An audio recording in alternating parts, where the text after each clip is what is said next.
Welcome to more World of Warplanes content from the Noble Q, and in this video we're going to take a look at the Tier 5 Tech Tree Japanese Heavy, the Ki-45 Toryu. Here's the Ki-45 Toryu in my hangar. I've removed the UI so you can get a good look at it. Quite a good looking aircraft, I think. But what I want to do is show you what I've done with pilot skills and equipment on this aircraft. Now, I have specialised it, therefore I've got all of the equipment slots and consumable slots available to me, and what I've done, perhaps unusually for a heavy, and you'll see why when we look at the statistics in the next part of the video, I've actually put on the aerodynamics and acrobatics skills first, and then followed it with the marksman to improve the accuracy of the gun. And when I get 2 more skill points, the next skill that I will get is the engine guru, just to add a little bit more speed. Pretty standard on the gunner. I've opted to get defensive fire. I have a free skill point, and that means that I might consider removing quick reflexes and putting on precision gunner. I probably will do that, although I haven't in the battles that you'll see next.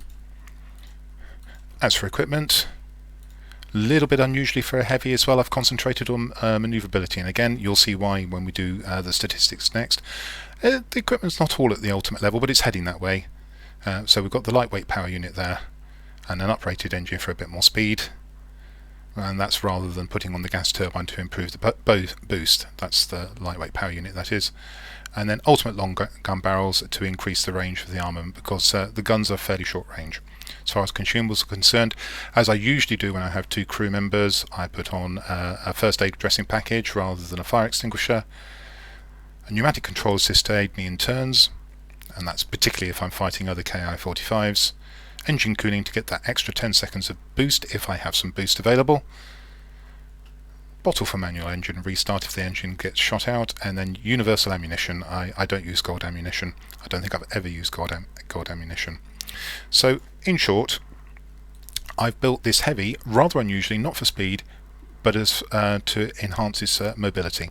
And when we look at the statistics next, you'll see why. So, let's take a look at some numbers for the Ki-45 and compare it to all of the other heavies at Tier 5. We won't do armament yet, we'll do that, save that for last. So let's look at ordnance.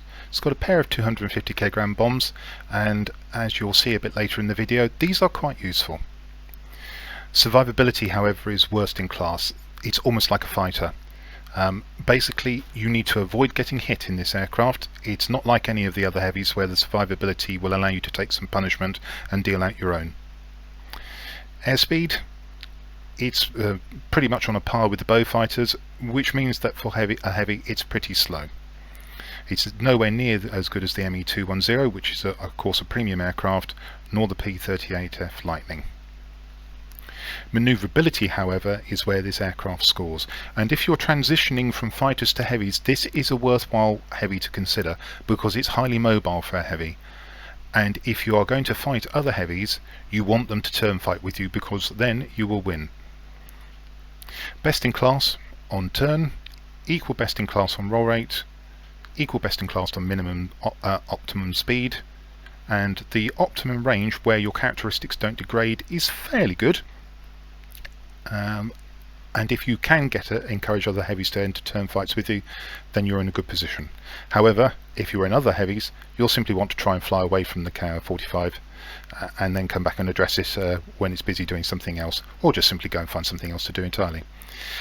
And if we just scroll up a little bit so we can see the altitude performance and not obscured by my head, you'll see that again it's on the par with the bow fighters, but lagging far behind the Me-210 and the P-38F Lightning. The roll rate compared to the, the climb rate compared to the bow fighters is pretty good, and indeed against the SE-100, but otherwise it's nothing to write home about. Now, the ordnance.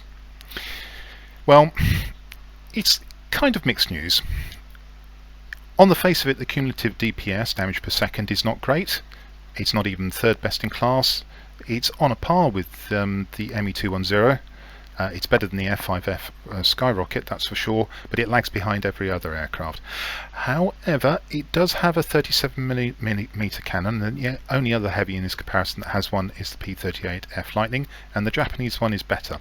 If you can land this, you will do significant damage to aircraft, bombers, ground attackers, other heavies, and fighters will tend to melt before it. So the numbers would tend to suggest it's fairly weak. In fact, it's very serviceable. One thing to notice though is the gun armament. If anything gets on your tail and you can't shake it off, you will not be discouraging it with this 7.92mm machine gun. At 28 cumulative damage, it would take you all day to shoot anything down, and frankly, if it stays with you, it's going to shoot you down first. So the lesson here is that, unusually for heavy, it's all about manoeuvrability. You want to take on less mobile aircraft, bombers, ground attackers, and indeed all of the other Tier 5 heavies. And if you can do that, you'll be well placed to make a significant contribution to your battle. That's enough numbers. Let's go and have a look and see what the plane can do in battle. Here we are on the plateau map. It's the decisive hour variant. It's a 5-sector map laid out in the familiar 5 spots of a die configuration, more or less. There's a string of garrisons, one in the centre of course, and 2 peripheral air bases. Strategically, the air bases are therefore the most important sectors on the map, and that's because not only do they convey the standard 3 resources every 5 seconds, but if you own one, you can select it as a spawn point. That's useful, much nearer than the original spawn point. You can select a different aircraft of the same tier after you're destroyed, or you can fully repair your aircraft. Tactically, the garrison in the centre, providing access to the other sectors, is important too. If we look at the order of battle, we can see that I'm bottom tier in my Ki-45.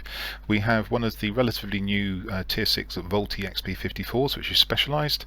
On the enemy side, there's a Tier 6 Focke-Wulf 190A5, and there's a bottom tier Junkers 88A. Quite an interesting matchup, but I would say we have the advantage here. But it depends on the pilots, as always. So at the start of the battle, I decided to go for one of the strategically important air bases, the one in the north. And to be fair, I hadn't really paid attention to the order of battle here, so I was really flying almost without thinking. And sometimes that's a good thing for me. When I think about it, sometimes I overthink it. Now, what you won't get to see in this battle is the use of the bombs, but they are useful, and I'm going to put in a little bit of an extra clip from a different battle showing you how you might deploy the bombs to your advantage.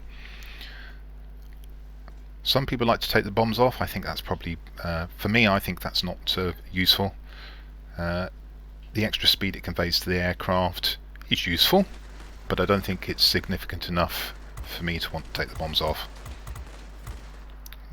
So we begin to work over one of the air defence heavies with these very good guns. I'm looking for a target of opportunity. It doesn't have to be a heavy now. We've got plenty here. The Volti's with me. I swap away from the boomerang because I felt I could get more time on target on the other one, but the Volti shoots down the aircraft that flips the base.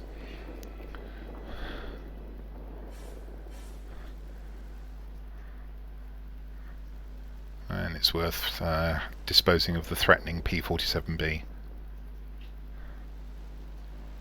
Now this is not a very mobile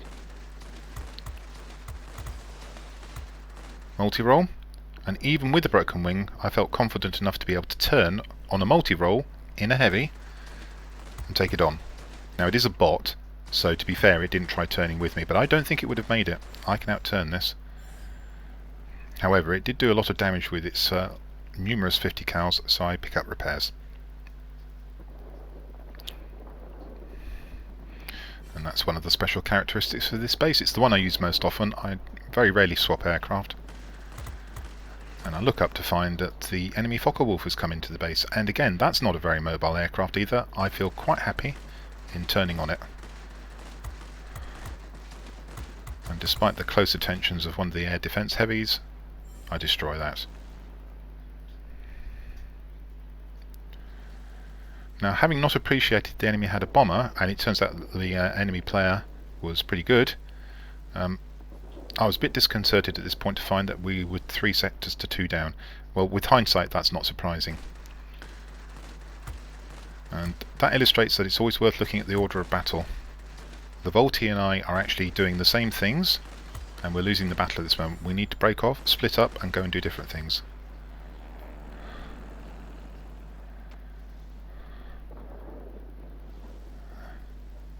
And seeing an enemy ground attacker not too far away, I decide that's going to be my next target. Unfortunately, I think the Volti's following me. No, he's broken off to do something else.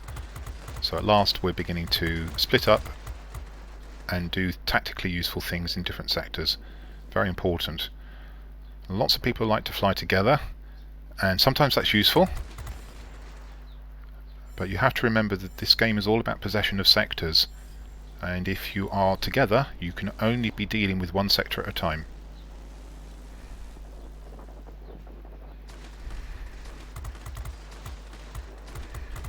So preferentially I look for enemy ADAs, heavy ADAs. As manoeuvrable as this aircraft is, you don't want to get into a turn fight with, for instance, in this case, the enemy boomerangs, ADAs. Spot a Ki-45 bot trying to destroy my bomber. Don't want to let that happen. I protect the bomber, which goes some way to flipping the sector, and I'm able to do some damage on the enemy ADA heavy before I quit the sector.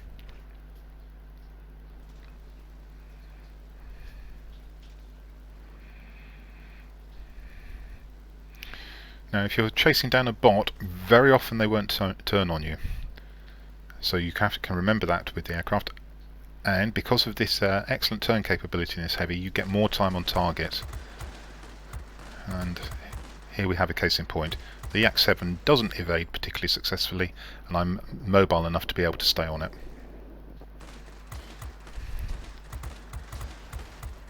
And I'm even a bit cheeky here, and I turn with this F4F. And it was close, but I got the shot in and killed it. And at this point I realise there's a human bomber, so I prioritise that.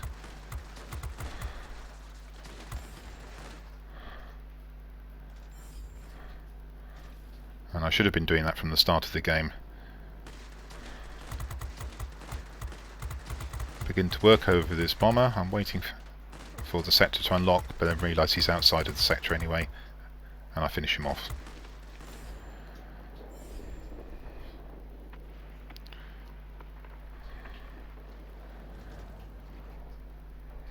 Thought about taking on the multi-role. The heavy ADA takes him out, and that allows me to switch my attention to the centre. And I'm weaving about here, looking around to see what might be the best target to try and take. I even briefly considered going down for bombs, then I see the Focke-Wulf, and I decide that's the target for me. I decide to fly away, use the rear gunner. Having put sufficient distance between me and the Focke-Wulf, I come back. Not surprisingly, he's turned on me. It's a bit of a close run thing, but my guns are bigger than his. However, I'm fairly heavily damaged, and now I've got a tactical decision to make. Do I run off and get repairs? And I thought seriously about it. You can see I started heading towards the base, and then I decided I hadn't got time. I needed to try and take a sector. And as it turns out, that was the right decision, but it was marginal.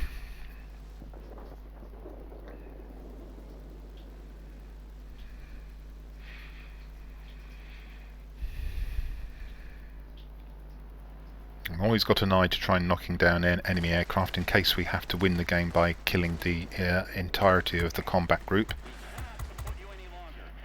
So I take out this Ki-45. And as the scoreline has just kicked in, that won't be coming back. And then I return to the garrison, which is where I was headed originally. And at that point, I spot the bombers. And I know it's key that we take out the human bomber by now, so I focus him. And there he is.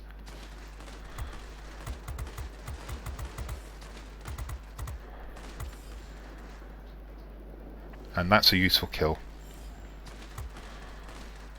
We've taken the sector, the garrison that I was originally heading to, so I've made the right decision to come for the bombers. I'm a bit impatient here, and I let the guns overheat, which means it takes me far longer to kill this bomber than it should have. And at my health, that was a little bit risky. But I get away with it, and eventually I do take the bomber out.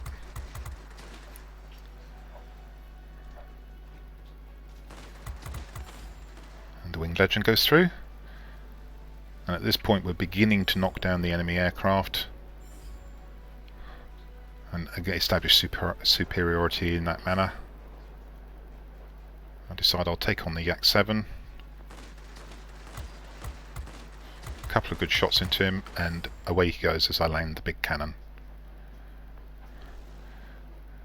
My teammates have disposed of the other aircraft that were in this sector, so I now fly off towards this garrison. Not so much to defend it, but really because that's where I saw enemy aircraft. And the announcement goes through. Those were the only 2 enemy aircraft left. At this point, the XP-54, not surprisingly, is on top of the tree as far as our team is concerned. I could have gone off and farmed bots at the airfield, but I decided that let's take out the Focke-Wulf and secure the win. The Volti had the same idea, as it turned out. I'm able to turn adroitly, and that earned me a kosher dub, probably to the irritation of the XP-54, but it also got me a Hero of the Sky. So a good points total, and quite a good haul of medals. You saw the flexibility of the Ki-45 there. Now in the main battle I mentioned the flexibility of this aircraft, but what I didn't show you was the use of the ordnance. So here's an example. We're on the peripheral mission map, the Silence of Vice variant, which means that there's a mining plant close to the spawn, and this is an opportunity to use the bombs on this aircraft. The mining plant of course has no air defense aircraft. It's one of the times you can take your heavy low into a sector and work on ground targets, as opposed to my normal recommendation to go in at the top of sectors, clear them out, and then work your way down. So let's see what happens. So I'm going to approach this sector from a particular angle, and that's because I want to drop the bombs in a gap on the special object, the power plant, which is between the cooling towers and the fuel storage tanks. I've got the orientation I want now. Aiming circle is nearly there, and I drop the bombs in that gap there. I keep the aircraft fairly straight for a moment to make sure I don't throw the bombs off target, and I take out one of the chimneys. Now the bombs won't be enough to take out the entirety of the special object, but we'll soon see the damage I've done. And as you can see, there's 1 building and 3 chimneys left remaining. I work on the chimneys, a bit on the building, take out the final chimney so I don't fly into it, and I'm confident on my 3rd pass we'll take out this object. Now the 37mm cannon on this plane is good enough to do some ground attacking like this. On most maps I wouldn't recommend doing what I'm doing now, but on this map it's appropriate. There goes the special object, the plant is ours, and we're well on the way to establishing a good position in this battle. So let's review the outcome of this battle. We can see it's a 5 chevron battle, or if you prefer a grade 1 heavy fighter. That grossed 74,407 credits, of which approximately 25,000 were due to the premium account. We come to the message box, we see there were no expenses, the aircraft wasn't shot down, no repair costs, and I used prepaid consumables. 2,997 XP with the bonus, 149 free experience with the bonus, and 3 tokens for first medals of the day. I'm a Campbell's, a kosher dub, and Hero of the Sky. Moving to the personal score, we can see of the class specific missions, 2 of them were complete. A little bit of a way to go on the attack aircraft and bombers destroyed, but still enough for the 5 chevrons. 17,165 personal points, decent game, nothing spectacular, but solid. 3 sectors captured, 15 aerial targets destroyed, 5,667 damage to aerial targets, 22 critical hits. And of the capture points, 480, they were split 280 defending and 200 when attacking. We go to the team score panel, we can see I just snatched first place away from the person in the Volti XP-54, owing to that last kill.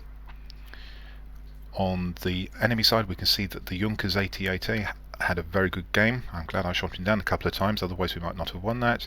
Reasonable contribution for what is probably the best of the Focke-Wulf 190s in the game.